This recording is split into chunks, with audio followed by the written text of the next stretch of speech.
pantalla. El tema de esta tarde se titula Una iglesia que no tenía corazón.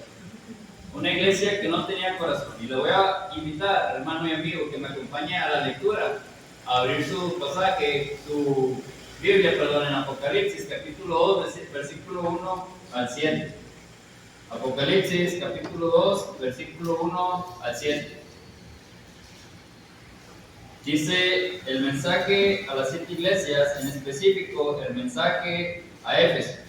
Dice la lectura: escribe el ángel de la iglesia en Éfeso, el que tiene las 7 estrellas en su diestra, el que anda en medio de los 7 candeleros de oro, dice esto, versículo 2: yo conozco tus obras y tu arduo trabajo y paciencia, y que no puedes soportar a los malos, y has probado a los que se dicen ser apóstoles y no lo son, y los has hallado mentirosos, y has sufrido y has tenido paciencia, y has trabajado arduamente por amor de mi nombre y no has desmayado. Pero tengo contra ti que has dejado tu primer amor. Recuerda, por tanto, de dónde has caído y arrepiéntete y haz las primeras obras, pues si no, vendré pronto a ti y quitaré tu candelero de su lugar, si no te hubieres arrepentido. Pero tienes esto, que aborreces las obras de los nicolaitas, las cuales yo también aborrezco. Versículo 7 dice: el que tiene oído, oiga lo que el Espíritu dice a las iglesias. Al que venciere le daré a comer del árbol de la vida, el cual está en medio del paraíso de Dios. Palabra de Dios. Amén. Amén. Amén. Si usted puso atención en la mañana, nuestro hermano Martín hablaba acerca de las 7 iglesias, ¿verdad? En especial sobre la iglesia de Kenaman, de la Odisea, ¿verdad?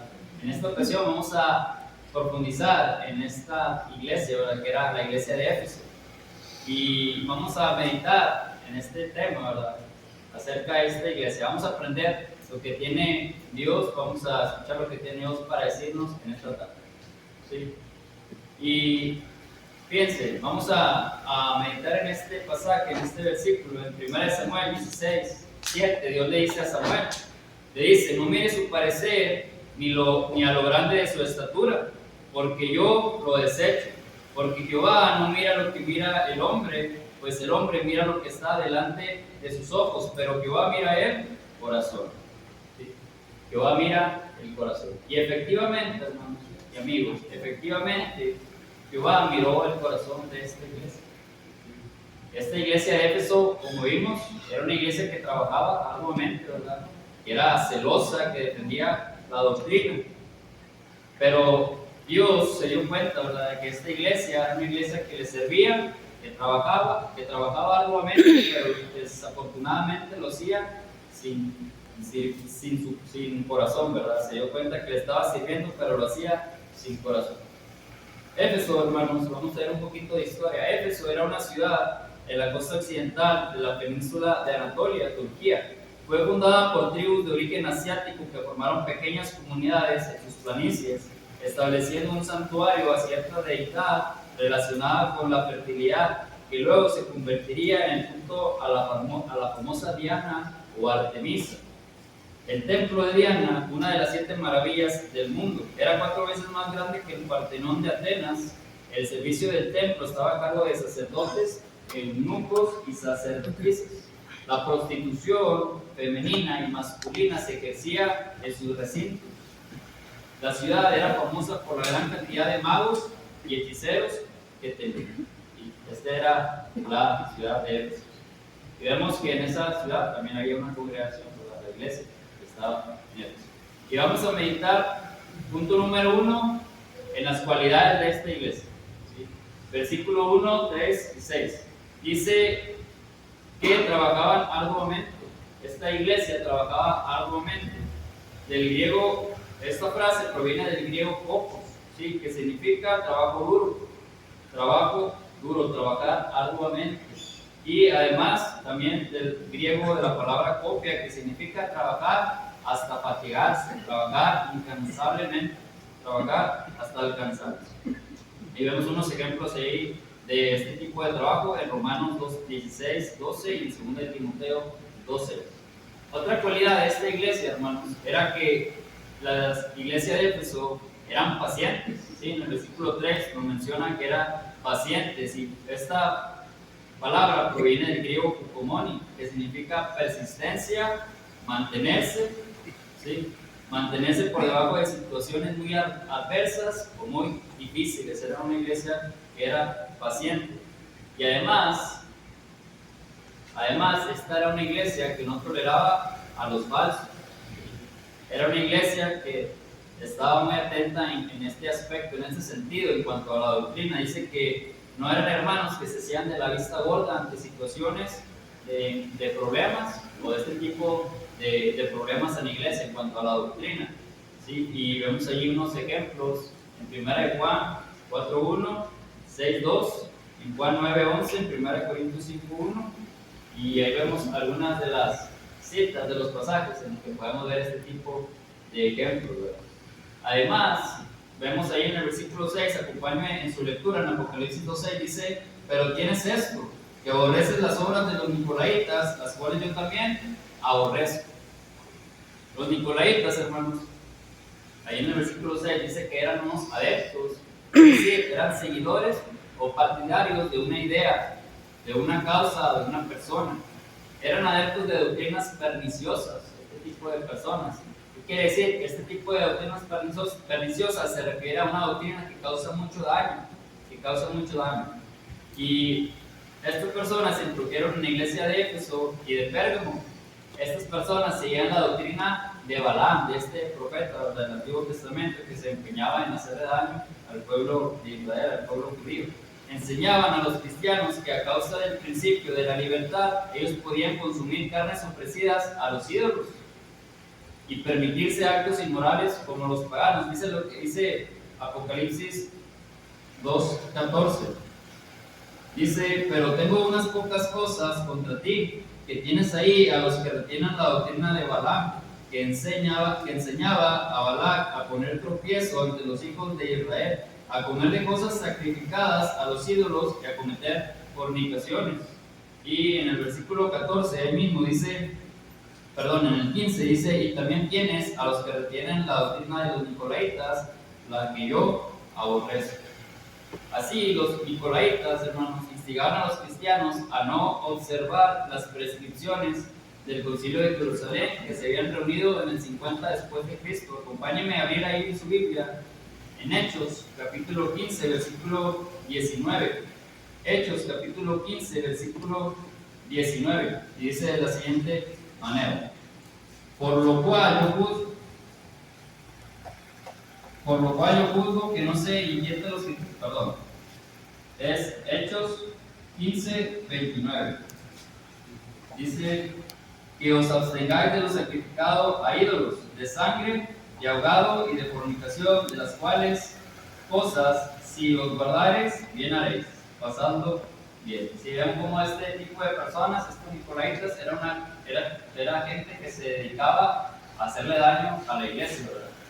Para contaminar la doctrina. Y además, la iglesia de Éfeso era una iglesia que no se había desanimado a sufrir por la causa de Cristo. Y esta palabra desanimado proviene del griego kagno, ¿sí? Que significa cansarse o desanimarse. Vemos cómo nos preocupamos por ellos.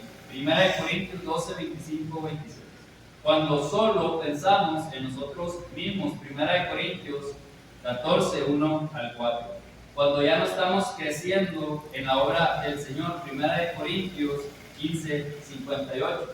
Cuando hacemos las cosas monótonamente, solo por hacerlas, ¿sí? Cuando ya no hay reverencia a Dios. 1 Corintios 16, 14.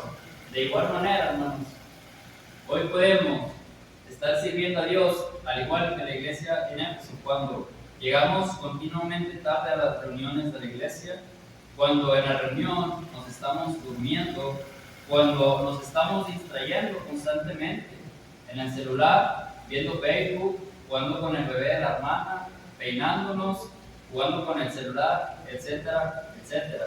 Cuando el hermano está invitando a abrir la Biblia y no lo hacemos. Hechos 17, 11.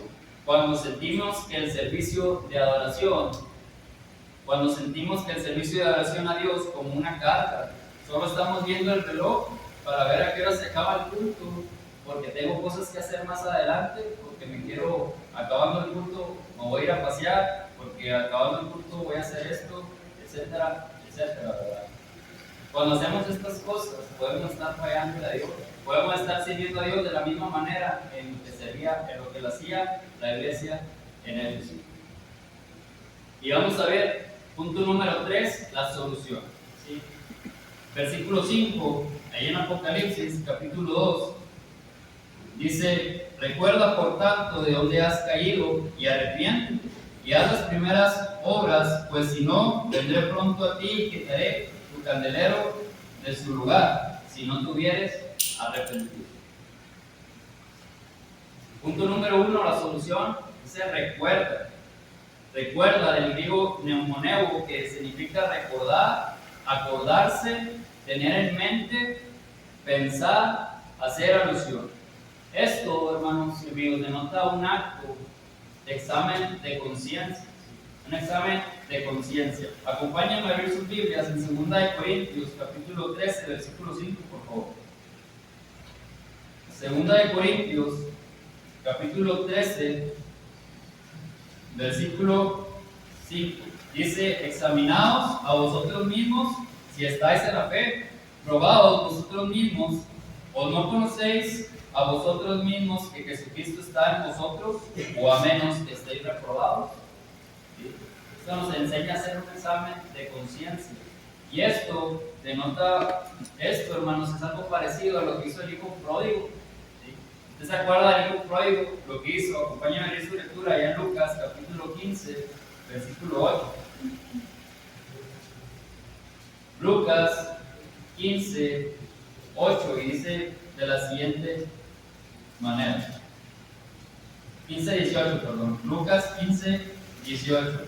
Y dice: me levantaré e iré a mi padre y le diré: Padre, he pecado contra el cielo y contra ti. ¿Sí? Vemos el ejemplo de cómo el hijo pródigo se estaba dando cuenta, estaba reaccionando, estaba recapacitando, ¿verdad? Que estaba mal. Se ha dado cuenta que ha pecado contra su padre, que ha pecado contra el cielo y contra Dios. Entonces, la solución es recordar, acordarse, tener en mente, pensar en lo que hemos hecho, ¿verdad? Y cambiar esa mentalidad. Arrepentirnos, del griego metanoveo, que significa arrepentirse de, cambiar de actitud, cambiar la manera de vivir. Eso significa arrepentirse. El arrepentimiento, hermanos y amigos, es esencial. El arrepentimiento es esencial para estar bien con Dios. Fíjese lo que dice Lucas 13:3. Acompáñame a abrir sus Biblias ahí mismo en Lucas 13:3. Dice: os digo no, antes, si no os arrepentís, todos pereceréis igualmente. Versículo 5. Os digo no, antes, si no os arrepentís, todos pereceréis igualmente. Y también acompáñenme a seguir la lectura ahí en Hechos 3:19, por favor. Hechos, capítulo 3, versículo 19, dice de la siguiente manera: así que arrepentidos y convertidos, para que sean borrados vuestros pecados, para que vengan de la presencia del Señor tiempos de refrigerio, tiempos de paz, tiempos de tranquilidad. Hechos 17:30, por favor, hermanos. Hechos 17:30 dice: pero Dios, habiendo pasado por alto los tiempos de esta ignorancia, ahora manda a todos los hombres en todo lugar que se arrepientan. Que se arrepientan. Y segunda de Pedro, capítulo 3, versículo 9, hermanos, por favor, vamos a seguir la lectura. En segunda de Pedro, capítulo 3, versículo 9. Y dice de la siguiente manera: el Señor no retarda su promesa, según algunos la tienen por tardanza, sino que es paciente para con nosotros, no queriendo que ninguno perezca, sino que todos procedan al arrepentimiento. Dios quiere que todos procedan al arrepentimiento. Sí, es muy fácil decir, es que es muy difícil, Dios es malo porque Dios castiga, ¿verdad? Dios castiga y nos va a llevar a todos al infierno. Bueno, después de este pasaje, no es así, ¿verdad? No es de esa manera. Dios quiere que ninguno se pierda. Dios quiere que todos procedamos al arrepentimiento. Porque sabemos que sin Dios estamos perdidos, ¿verdad? No hay vida. Estando en Dios es la única forma en la que podemos tener vida y vida eterna. Y una vez más, la solución, hermanos, es haz las primeras obras. El arrepentimiento en este contexto implicaba hacer las obras en donde el amor estaba presente. Haz las primeras obras, es decir, vuelve a recordar tu primer amor. Que las cosas que hagas las hagas con amor. Eso es bien importante.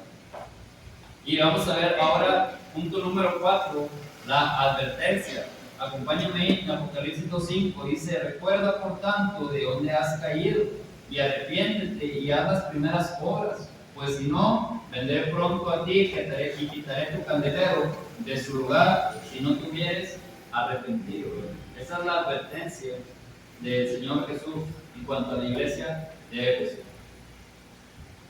Fíjense cómo cambia ahora las palabras. Ahora ya no son unas palabras sencillas, tranquilas, con amor, sino es una advertencia, ¿verdad? Son palabras más fuertes. Fíjese lo que dice ahí mismo en Apocalipsis, versículo 16, dice: por tanto, arrepiéntete, pues si no, vendré pronto a ti y pelearé contra ellos con la espada de mi boca. Versículo 21 al 23 dice: y le he dado tiempo para que se arrepienta, pero no quieren arrepentirse de su fornicación. Versículo 23: y a sus hijos heriré de muerte, y todas las iglesias sabrán que yo soy el que escudriña la mente y el corazón, y os daré cada uno según vuestras obras. Apocalipsis capítulo 3, versículo 3 dice: acuérdate pues de lo que has recibido y oído, y guárdalo, y arrepiéntete. Una vez más, arrepiéntete, pues si no velas, vendré sobre ti como ladrón, y no sabrás a qué horas vendré sobre ti. Y en el 19, ahí mismo, hermanos, dice: yo reprendo y castigo a los que amo. Sé pues celoso y arrepiéntete. Hebreos, vamos a ver lo que dice Hebreos, capítulo 4, versículo 1 y 2. Dice: temamos pues, no sea que permaneciendo aún la promesa de entrar en su reposo, alguno de vosotros parezca no haberlo alcanzado, porque también a nosotros se nos ha anunciado la buena nueva como a ellos, pero no les aprovechó el oír la palabra, por no ir acompañada de fe en los que la oyeron. Y Hebreos 12, ahora en el capítulo 12, ahora en el versículo 6, dice de la siguiente manera: porque el Señor al que ama, disciplina y azota a todo el que recibe por hijo. Yo creo que, yo creo que todos los que tenemos hijos, ¿verdad? Todos los que tenemos hijos, pues queremos lo mejor para ellos, ¿verdad? Sabemos que allá afuera en el mundo hay muchos peligros. Y si usted le dice a su hijo: no llegues tarde, no llegues después de esta hora, es porque sabe que hay un peligro muy grande. Y si el hijo desobedece, va a haber una consecuencia, ¿verdad que sí? ¿Por qué? Porque usted lo ama. Y usted quiere que ese hijo entienda que si no le obedece, le van a pasar cosas malas. Se va a perder, le pueden pasar cosas malas. Allá afuera sabemos que hay mucha maldad. Allá afuera en el mundo pertenece al príncipe de la potestad del aire, que es Satanás, ¿verdad? Allá afuera hay muchos peligros. Y así como nosotros amamos a nuestros hijos y los reprendemos, incluso los disciplinamos, así el Señor Jesús también nos ama y nos advierte de los peligros. Y muchas veces somos muy desobedientes, que no lo escuchamos, hasta que no nos pasa algo, entonces decimos: es cierto, Dios tiene razón, Dios tiene razón.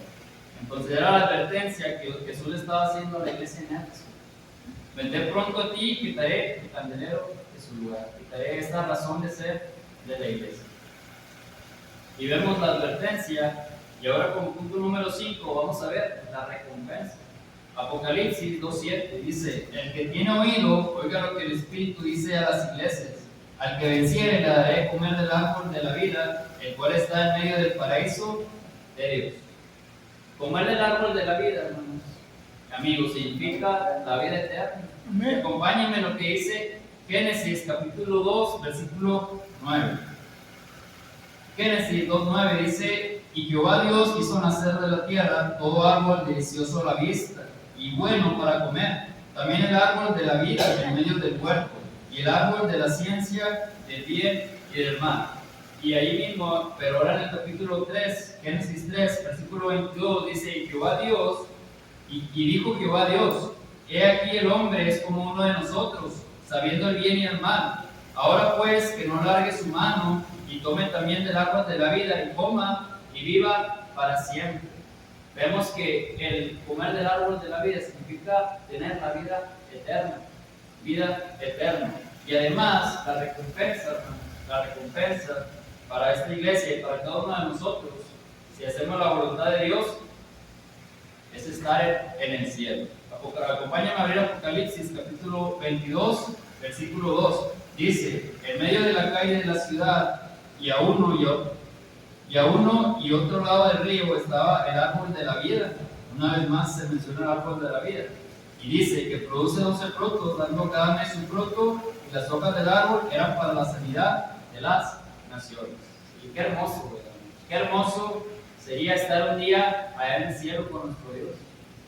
Qué hermoso sería recibir esta recompensa que Dios nos ha prometido.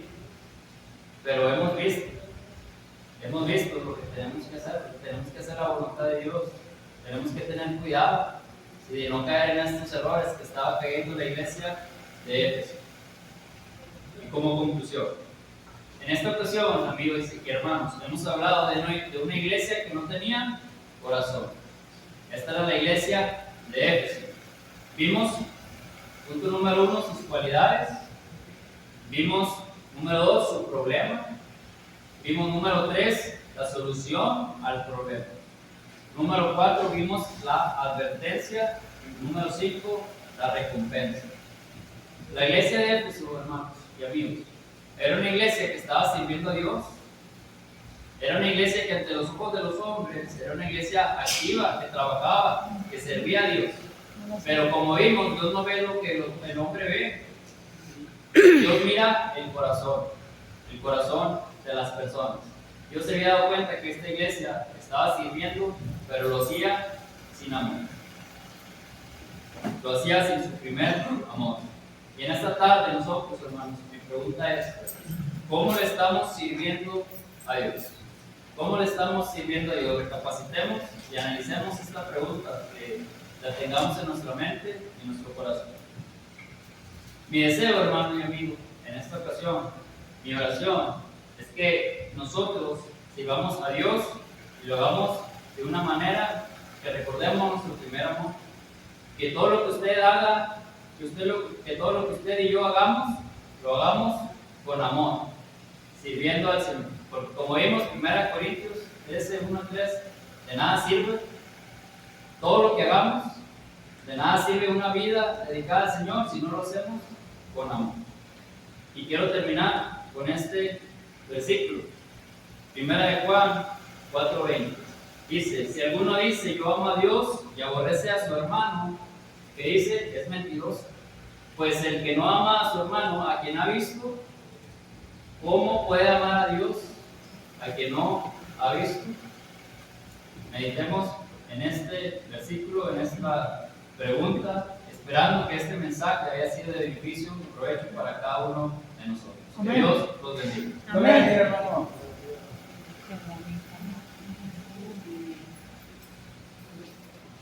Dios les acompañe a los pastores. Dios les bendiga, hermanos, amigos y amigas que nos han acompañado en esta tarde. Apocalipsis capítulo 2, versículo 5, habla de un candelero. Quitaré el candelero. Y el candelero es el Espíritu Santo. Sabemos que el seguir pecando, hermanos, contrista el Espíritu en nosotros y el Espíritu se va de nosotros. Esa palabra, hermanos, quitar el candelero, me recuerda a Jueces 16:20, cuando dice que Sansón despertó de un sueño, pero Jehová lo había abandonado. Por eso es necesario, hermanos, que entendamos, número uno, el amor cubre multitud de pecados.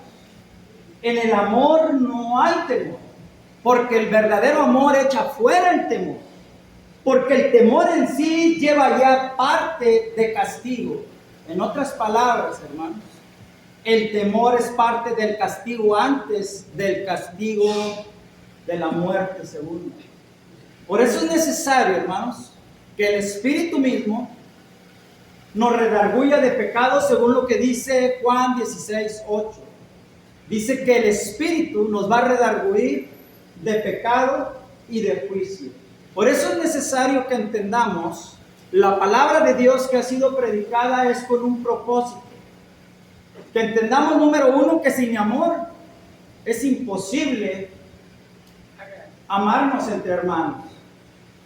Que se necesita el amor para que una iglesia siga avanzando en una misma dirección. Que la realidad es de que Cristo es amor. Y si Cristo gobierna nuestras vidas, debemos de reflejar ese amor en nosotros día con día.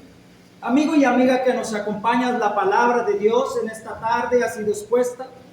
La palabra de Dios ha sido abierta y Dios te ha hablado también a ti y a mí en esta tarde.